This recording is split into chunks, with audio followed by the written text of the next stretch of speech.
네, CBS 라디오 박정현 판수님 함께하고 계시죠. 최근 더불어민주당 당직 개편이 있었습니다. 이재명 당대표의 사법 리스크로 인한 내용을 진화하는 움직임으로 보이고 있는데요. 이번 인적 쇄신을 통해 꾸려진 정책위원회는 오는 18일에 뉴 민주당 플랜을 또 발표한다고 합니다.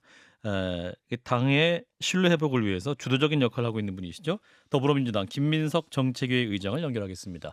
의장님 나와 계시죠? 네, 안녕하세요. 예, 일단 정책위 의장 맡으신 거 축하드리겠습니다. 네, 감사합니다. 자, 오는 18일에 뉴 민주당 플랜 발표할 계획이시더군요. 예, 예, 개괄적으로 어떤 내용을 갖고 계실까요? 민주당이 총선을 앞두고 보면 남은 1년, 그리고 이제 대선으로부터 따져도 또 대선 후에 1년 이런 상황에서 국정도 좀 안정이 안 되고 민생이 아주 어려운 상황이기 때문에 예, 민주당이 이제 국회 다수당으로서의 책임감이 있지 않습니까? 예, 그래서 앞으로 전체적으로 어떻게 정책을 풀어나가겠다, 어떠한 정책에 중점을 두고 풀어가겠다, 어떠한 부분을 한편으로는 뭐 과거에 우리가 했던 부분 중에 조금 고쳐갈 부분도 있을 것이고 어떤 부분은 새롭게 제시해가겠다는 얼개, 윤곽 같은 걸 우선 먼저 제시하는 것이고요. 예, 앞으로 그런 것들을 어떻게 구체적으로 하나하나 해갈 것인가에 대한 큰 방향, 계획, 뭐 일정 이런 것들을 다 포함하는 것이어서요. 예, 18일 날 모든 걸 다 발표하는 것은 아니고 그 대략 얼개를 말씀드리고 그 음, 얼개에 따라서 대략 저는 뭐 한 연말 정도까지 그런 작업을 쭉 진행해야 된다고 보고 있는데 예. 그런 계획을 말씀드리는 것이다 이렇게 보시면 될 것 같습니다. 그 계획과 관련돼서 당대표하고는 좀 소통을 많이 해보셨나요? 우선은 이거는 정책위에서 진행을 하는 것이기 때문에 예, 제 나름의 생각을 제가 이제 뭐 제가 나름대로 이렇게 정치를 해오면서 또 현재의 정국을 보면서 또 음, 당을 보면서 가지고 온 생각이 중심이 되는 것이고요. 음, 또 당내에서 일정한 의사 소통과 수렴을 더 해야 되겠지만은 큰 틀에서 제가 나름 갖고 있는 생각을 이제 풀어가는 것이고 당과 함께 당 대표와는 이후에 전체적으로 당의 큰 방향을 이렇게 변화시켜 가야 되겠다. 그런 것들을 좀 적극적으로 주도적으로 하겠다라는 정도를 이야기해 놓은 상태입니다. 아주 구체적인 것까지는 예. 아직 뭐 일일이 다 말씀드리지는 않았습니다. 그래도 당이 이제 어떻게 변화할 것인가 구체적으로 조금 더 구체적으로 좀 이렇게 변화해야 된다는 게 그러니까 그 어떤 방향으로 얘기를 어떻게 변화해야 제가 되느냐. 그것의 방향을 제가 18일 날 말씀드린다고 한 것이기 때문에 아, 예. 죄송하지만 CBS 오늘 좋은 자리에 불러주셨지만 제가 그 정도까지만 오늘 말씀드리는 것이 적절할 것 같습니다. 아직 개봉이 12일 남았군요. 아직까지 좀 힌트라도 좀 제가 주시는 개봉을 게 12일 앞두고 너무 개봉을 하면 좀 기다리시는 것도 괜찮을 것 알겠습니다. 같습니다. 네. 그러면 아주 18일에 연결하도록 하겠습니다. 인색하시네요. 근데 그 정책위에서 추진하는 청년 정책 1호는 1,000원의 아침밥 사업이 발표된 거 맞죠? 그럼 이거 앞으로 어떻게 진행될 예정인가요? 마침 이제 그 천원의 아침밥은 원래 2017년부터 저희가 시행을 하다가 예. 작년에 그 연말에 예산을 하면서 음. 우선 한 20억 정도의 예산을 들여서 해야 된다고 생각을 하고 그 그러니까 예산에 넣었었는데 예. 당시 정부 여당이 5억으로 깎았었습니다. 근데 예. 최근에 이제 대학생들도 더 어렵고 하니까 그걸 다시 원상 회복 이제 시키고 그거를 마침 김기현 대표께서 대표 취임 이후에 첫 사업으로 이렇게 좀 홍보도 하고 하셔서 저희가 아주 적극 환영을 했죠. 아주 늦었지만 잘 된 일이다 이렇게 말씀을 드렸고 예. 근데 애초 취지로 시작했던 때와 비추면 더 상황이 어려워졌기 때문에 음. 지금은 전 대학이 할 수 있도록 예산을 확대하는 것이 음. 맞다 이런 판단을 한 겁니다. 그게 학생들이 1,000원 내고 아침밥 먹을 수 있는 건데 정부가 1,000원 내고 대학이 한 2,000원 내라 이런데 그렇게 하니까 재정이 어려운 대학들도 있어서 예. 150개 대학, 전문대도 한 200개인데 우선 전문대를 다 못하고 대학만 놓고 보더라도 일반 예. 대학만 놓고 보더라도 3분의 1 정도밖에 못하고 있어서 우선 예산을 50억 정도로 한 30억만 더 늘려도 일단 전 대학들이 들어갈 수 있게 되고 거기다 하나 더해서 중앙정부가 2배 정도로 사실 해주면은 훨씬 낫고 그렇지 않으면 지방자치단체들이 시도가 한 1,000원씩 합쳐서 내면 광역기초와 예. 그러면 대학들은 1,000원 정도의 부담으로 낼 수 있기 때문에 아마 전국 대학이 할 수 있을 것이다 이렇게 하고 판단을 해서 저희가 민주당 소속의 예를 들어 제주도라든가 경기도라든가 광주 전남북 지사님들하고 의논을 해서 먼저 하자고 했습니다. 그래서 거기 다 오케이를 했고요. 예. 그래서 중앙정부가 정 빡빡하게 나오면 민주당 소속의 시도라도 먼저 하면 결국은 국민의힘 소속의 광역 시도지사들도 시도민들이 원해서 안 할 수가 없지 않겠는가 이렇게 저희는 판단을 한 거고요. 알겠습니다. 일단 그것이 우선 1호입니다. 그래서 그것을 하고 2호로는 학자금 대출 금리의 이자에 대한 부담이 커서 예. 그게 이제 교육위원회에 지금 나가 있는 법인데 공교롭게도 그것도 제가 낸 법입니다. 예. 전에. 근데 그것이 교육위원들이 다 만장일치 비슷하게 돼서 통과를 하기로 했는데 그 또한 국민의힘이 반대를 그러니까 내용은 찬성인데 통과를 안 시켜주고 있어서 예. 저희들이 너무 시간을 끌 수는 없어서 그냥 통과를 시키려고 하고 있는데 쉽게 얘기하면 수입이 어느 정도 될 때까지는 상환을 유예하고 그 시기에는 적어도 이자는 빼주자는 겁니다. 아주 예. 단순한 법이고요. 그게 2호고 오늘 3호를 다시 제기를 했습니다. 그건 뭐냐면 대학생들만 어려운 것이 아니라 청년들 가운데 산업단지에 근무하는 특히 중소기업의 근로자들이 있잖아요. 예. 근데 이 경우에도 2018년부터 월 5만 원 정도씩 교통비를 지원하는 게 있습니다. 뭐 예. 유류까지 포함해서.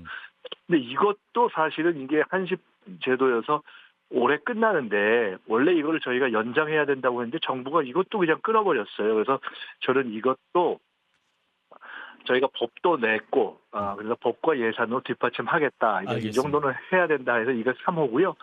이렇게 청년들과 대화를 해서 우선 올 연내에 한 100가지 정도는 청년들과 함께 청년들을 위한 정책 찾기를 시작하겠다. 오늘 그렇게 말씀을 드렸고 해나갈 겁니다. 예. 저희가 첫원의 아침밥도 정부와 여당 그리고 대통령실 이런 데 쭉 다 공문을 냈더니 예. 일단 오늘 회신들이 오기 시작하는데 조금씩 변화들이 있어서 저는 뭐 이 문제는 여야 누가 했냐 이런 걸 따지는 건 없이 그냥 청년 학생들 좋은 쪽으로 같이 해야 되겠다 이렇게 생각을 하고 있습니다. 이재명 당대표의 민생 법안도 있는데요. 그 이재명 대표가 이제 모든 성인에게 1,000만 원 한도의 대출 제공을 의무화하는 내용의 기본 대출 제도를 또 꺼내 들었습니다. 기본 시리즈 중에 하나가 아니냐 뭐 이런 얘기도 있고. 근데 국민의힘은 이 포퓰리즘이다. 또 굉장히 그 비판이 거센 상황이죠.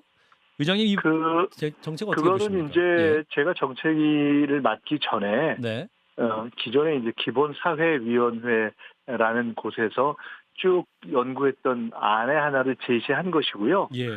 그거는 뭐 당장의 법안으로 되거나 어떤 당장의 단기 대책으로 이렇게 내세운 것이 아닙니다. 그래서 지금 저희 당이나 또는 저는 우리가 예를 들어 기본소득에 대한 우리 사회의 관심과 논의가 있는데 그건 대부분 이미 정리가 됐죠. 뭐냐면 제한적이고 한시적으로 실험을 한다는 쪽으로 정리가 국내외에서 다 돼 있는 것이어서 예. 기본 소득과 함께 기본 서비스가 중요하다라는 그런 또 공감대가 있는데 기본 서비스에 해당하는 것이 바로 조금 전에 얘기했던 식비, 뭐 교통비, 학자금 이런 것들이어서 저도 그렇고 당도 그렇고 기본 서비스에 주목하면서 정책들을 펼치는 것을 더 중요한 당면 과제로 하고 있습니다. 그래서 앞으로는 기본 서비스 쪽을 주목하시면 될 것 같고요. 기본 소득의 연장선에서 있던 부분들은 원래 갖고 있던 어떤 문제 의식을 가지고 일종의 중장기 과제를 이렇게 제기하는 것이다. 그 정도 이해하시면 될 것 같습니다. 이재명 대표의 그 특성이 이제 이런 식으로 현금 살포성 정책들을 갖다가 마구 펼치는 건데 예를 들어서 1,000만 원 한도의 대출 제공 의무화하게 되면은 그 은행에서 손해가 났을 때 결국 세금으로 메꿔줘야 되는데 문제는 뭐냐 1,000만 원을 받고 갚는 사람들도 있고 또 안 갚는 사람들도 있단 말이죠. 이런 문제가 제가 있고. 지금 저 전화로서 예. 저 지금 말씀 주신 분이 누구 말씀? 진 작가님이세요. 진중권 예, 진중권 작가. 안녕하세요. 예. 그 일단 조금 전에 말씀드렸듯이 예. 이게 뭐 갚는 사람 있고 안 갚는 사람 있고 이걸 고민할 필요가 별로 없는 것이 예. 이게 당장 당면 대책으로 지금 제기하거나 정책화한 게 아니에요. 그래서 그 문제에 대해서는 실제 정책화를 할 경우에는 저희들이 기본소득론 우리 진 교수님 잘 아시겠지만 기본소득론도 원래 기본소득은 제한 없는 무조건적인 자신 소득이지 않습니까? 예. 근데 그걸 그대로 하는 나라가 하나도 없잖아요. 지금 최근에 아일랜드 같은 경우가 일부 실험을 해서 예술인의 경우에 도움이 됐다 이런 얘기를 하고 인도 같은 경우가 이제 또 새로운 실험을 대대적으로 한다고 하는데 아마 기본소득, 기본금융도 다 실제로는 아이디어는 있고 실제 정책으로 들어가면 제한적이고 국한적인 시기 또는 대상으로 아마 진행이 될 가능성이 높습니다. 그래서 그거는 그런 어떤 문제의식을 갖고 있는 것 정도로 이해를 해주시면 될 것 같고요. 문제의식 정도다.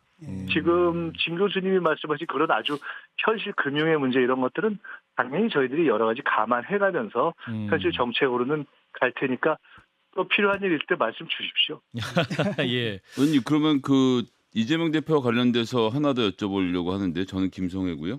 그 이재명 대표가 이제 버스에서 내려와 운동 여기에 지금 동참을 하면서 소위 말하는 이제 민주당 내 이제 그 개딸들이라고 불리는 분들, 이 비명계 의원들 공격 자제를 좀 촉구하고 나섰는데 예. 실질적으로 이것이 움직임으로 외화되어서 정말 좀 분위기가 평온해질 수 있을까요? 어떻게 보십니까? 그 평안해진다라는 것이 어느 쪽의 평안을 이야기하는 것인지 아직은 잘 모르겠는데 예. 결국 이제 이런 거 아니겠어요? 저는 원래부터 그런 생각을 가지고 있는데 이게 뭐 개딸이다 아니라는 걸 떠나서 인간사에서 거의 당내건 당외가 됐건 누가 누구를 비판하거나 의견을 얘기할 때 어떤 경우든 욕을 하거나 사실과 다른 얘기를 하는 거는 그건 말이 안 되잖아요. 예. 어떻게 보면 부당하기도 하고 억울하기도 하고 또 법에 맞지도 않고 저는 그 경우면은 당내건 외건 그냥 법적으로도 문제 삼는 것이 맞고 법이 아니면 당헌당규로도 해서 자격을 문제 삼는 것이 맞다고 봅니다. 그래서 예. 그런 거는 엄격하게 해가면 된다고 보고요.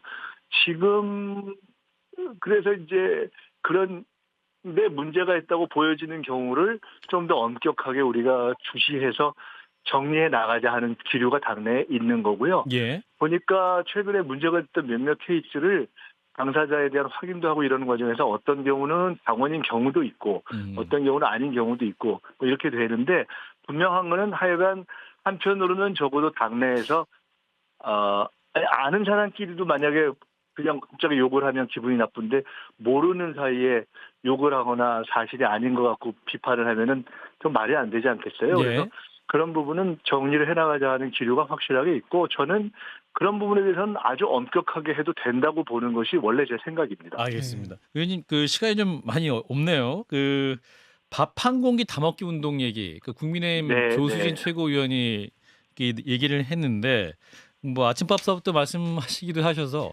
이 밥 한 공기 다 먹기 운동은 의장님 어떻게 들으셨습니까?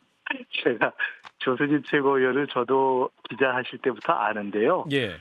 뭐 그거에 대한 국민들이 이렇게 듣고 나름대로 판단을 하셨을 텐데 제가 뭐라고 하기 좀 야박스러운 것 같고 국가와 민족을 예. 위해서 필요하다면은 저는 두 공기라도 같이 먹어야 되겠다 이렇게 생각하고 있습니다.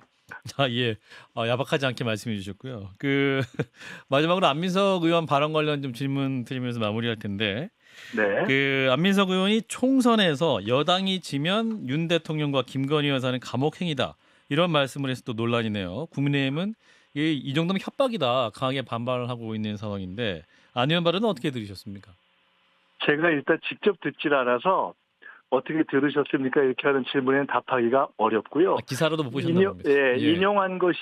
인용한 내용과 맥락을 제가 정확히 몰라서 예. 그 부분은 사실 좀 확인을 해봐야 될 것 같습니다. 그래서 그 부분은 제가 확인을 한번 해보겠습니다. 참고로 안민석 의원과 저는 김민석인데 하다 보니 대학 동기인데 예. 가끔 저보고 헷갈려서 말씀하시는 분들이 계셔서 야 이거 참 헷갈리다 저희 그런 얘기 하는데 예. 제가 듣기에 아마 제가 정확히 모르겠어요. 근데 예. 아마 계속 이런 식으로 하면 여당이 총선에 질 수 있는 거 아니냐라는 쪽을 강조한 것도 있는 것 같은데 예. 솔직히 얘기하면 저는 상황은 그렇게 비슷하게 보고 있습니다. 지금 이런 식으로 하면 지지율이 도움이 되겠나 이런 생각을 하고 있고요. 아주 구체적으로 하신 워딩은 죄송하지만 제가 확인이 아직 안 돼서 그걸 한번 다시 확인되면 다시 드릴 말씀이 있거나 기회가 있으면 말씀드리도록 하겠습니다. 알겠습니다. 오늘 말씀을 많이 아껴주셔서 다음에는 좀 더 많은 구체적인 이야기 예, 또 스튜디오에 모시고 안 아끼고 할게요. 예, 알겠습니다. 여기까지 드릴게요. 자, 민주당 네. 김민석 정책위 의장이었습니다. 고맙습니다. 네, 감사합니다. 좋아요, 구독. 알림 설정.